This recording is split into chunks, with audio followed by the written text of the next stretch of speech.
Si alguna vez decides tomar el turno nocturno en el metro de la Ciudad de México, hay algo que debes saber: no mires demasiado tiempo las cámaras de seguridad. Podrías ver cosas que no están hechas para el ojo humano, cosas que se quedan contigo para siempre y cambian la forma en que ves el mundo. Cuando me asignaron a la estación 4A, todo parecía simple. Mi jefe me explicó que mi trabajo era básicamente vigilar las cámaras desde las 2 hasta las 6 de la mañana. Tu trabajo será sencillo, me dijo con un tono serio, aunque un poco cansado, solo tienes que asegurarte de que no haya nada fuera de lo común. A veces la gente intenta colarse, pero nada serio. Sin embargo, antes de que terminara de darme el protocolo, añadió con una mirada que me heló la sangre: pero si ves una figura grande, algo que no encaje, entre los rieles o en la estación, no dudes en avisarnos. Créeme, será bien pagado. Aquella advertencia quedó flotando en el aire mientras entraba a la pequeña oficina. El espacio era angosto y sofocante, con paredes que parecían absorber la poca luz que entraba por la ventana sucia y empañada. Los monitores de vigilancia parpadeaban con una luz intermitente, mostrando en sus pantallas los pasillos vacíos y las vías del metro. Un ventilador oxidado giraba lentamente, incapaz de mover más que una brisa tibia que apenas aliviaba el aire denso y pegajoso. El zumbido constante de la electricidad era casi hipnótico, un murmullo eléctrico que parecía susurrar secretos que nadie debía escuchar. Me senté en la vieja silla chirriante, esa que crujía cada vez que cambiaba de posición, y encendí las cámaras. Todo parecía funcionar perfectamente. Miré cada pantalla con la expectativa de que nada fuera a suceder. Pensé que sería una noche aburrida, como cualquier otra, una rutina sin incidentes que se repetiría hasta que terminara mi turno. Las primeras horas se deslizaron lentas y monótonas. El metro estaba en silencio, ni un alma transitaba por los andenes, solo yo y la penumbra. Podía escuchar el eco lejano de mis pasos en los pasillos vacíos, resonando contra las paredes de concreto. El viento ocasionalmente colaba un suspiro frío por los túneles, como un aliento fantasmagórico que parecía querer contarme algo. De vez en cuando, alguna cámara captaba sombras borrosas o destellos de figuras que intentaban colarse sin permiso, pero eran demasiado rápidas, demasiado esquivas para inquietarme. Mis ojos comenzaron a sentir el cansancio, la pesadez de mirar fijamente tantas pantallas durante horas. Me estiré y me serví un café frío de la botella que había traído, intentando mantenerme alerta. El reloj marcaba las 3:15 de la madrugada, y todavía nada inusual había sucedido. Pensé en lo que me había dicho mi jefe: si ves algo raro, avisa. Pero hasta ahora, la única rareza era mi propia imaginación intentando buscar sensaciones donde no había. Entonces, justo cuando el reloj se acercaba a las 3:44 de la madrugada, la atmósfera cambió súbitamente. Fue sutil al principio, un silencio absoluto, como si el metro mismo hubiera contenido la respiración. El aire pareció volverse más denso, pesado, como si una capa invisible se hubiera posado sobre la estación.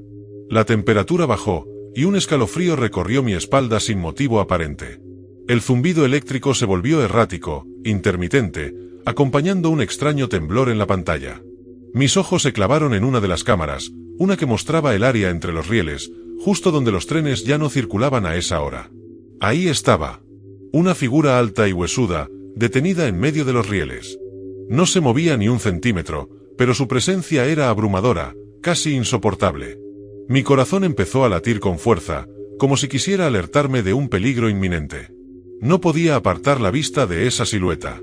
Su túnica negra y rota parecía absorber la poca luz que había, creando un vacío de sombras en el marco iluminado de la pantalla.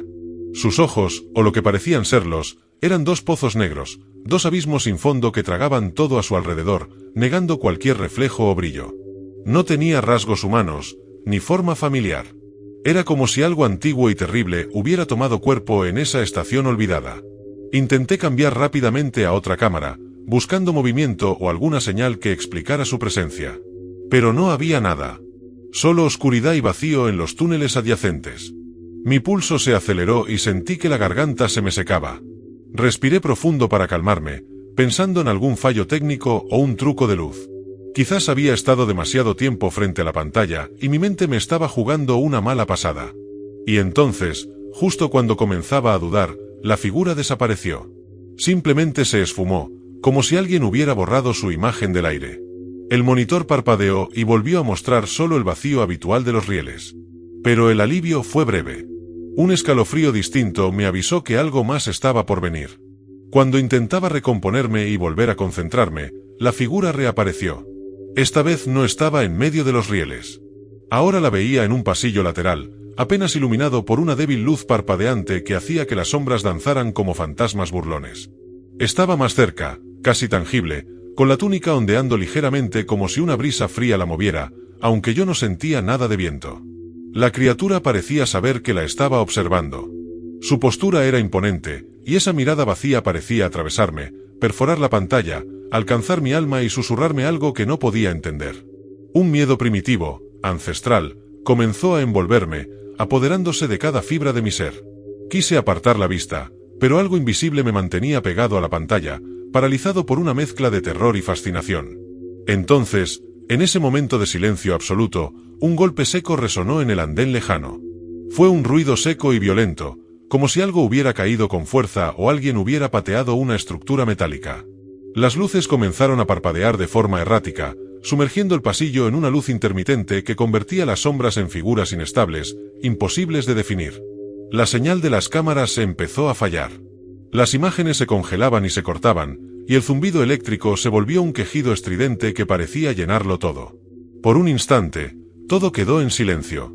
Solo podía oír una respiración profunda y lenta, que parecía provenir de algún rincón oscuro de la oficina. Miré a mi alrededor frenéticamente, pero no había nadie más. Cuando la imagen volvió, la figura estaba justo frente a la cámara. Su rostro deformado llenaba toda la pantalla, un espectro grotesco que parecía querer traspasar la barrera entre el mundo virtual y el real. Sus ojos, esos agujeros sin fondo, se clavaron en mí con una intensidad insoportable, como si me estuviera juzgando, eligiendo, marcando para siempre. Fue entonces cuando comprendí que no estaba solo. Que esa presencia oscura había decidido fijarse en mí, que había cruzado el límite que separa lo visible de lo oculto. Algo antiguo, terrible y despiadado había elegido esa noche, ese lugar y a mí como su víctima. Después de eso, cada vez que paso cerca de una estación de metro, especialmente a esa hora, siento su presencia. A veces veo un reflejo fugaz, otras veces una sombra en la multitud, pero siempre sé que está ahí, observándome, esperando. Por eso, te lo advierto, nunca viajes en el metro a las 3:44 de la madrugada. Porque a esa hora, en ese lugar, no solo estás viajando por la ciudad, estás entrando en un mundo del que quizás no salgas igual.